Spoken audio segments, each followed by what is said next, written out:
दिलेल्या माहितीनुसार लाडक्या बहिणींना ऑगस्ट महिन्याचे 1500 रुपये आणि सोबत लाडक्या बहिणींना मिळणार आहे 3000 रुपये. हो, 3000 रुपये पण आणि 1500 रुपये पण. कशामुळे दिले जात आहे बहिणींना पैसे एवढे? चला समजून घेऊया, नीटपणे जाणून घेऊया. व्हिडिओ कंटिन्यू शेवटपर्यंत पूर्ण बघा, सर्व माहिती सांगतो सिंपल सोप्या भाषेत. बहिणींनो, तुम्ही सर्वजण वाट बघत होते.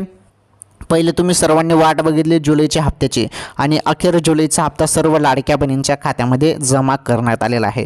परंतु आता ऑगस्ट महिन्याचा पण हप्ता सुरू झाला का, त्याबद्दल अपडेट समजून घ्या. हे बघा, ज्यांना सर्व जुलैचा हप्ता पण मिळालेला आहे, सर्व हप्ते रेग्युलर मिळाले आहेत, अशा लाडक्या बहिणींना 1500 रुपये येतील. आणि ज्यांना जुलैचा हप्ता मिळाला नाही त्यांना जुलै प्लस ऑगस्ट या 2 महिन्याचे एकत्र पैसे मिळतील. कारण भरपूर बहिणींना जुलैचा हप्ता आधार कार्ड बँकेशी लिंक नसल्या कारणाने आले नसतील, तर अशा बहिणींना जुलै आणि ऑगस्टचे 3000 रुपये मिळणार आहेत. आणि हे पैसे तुम्हाला मिळतील ऑगस्ट महिन्याच्या एंडिंगपर्यंत.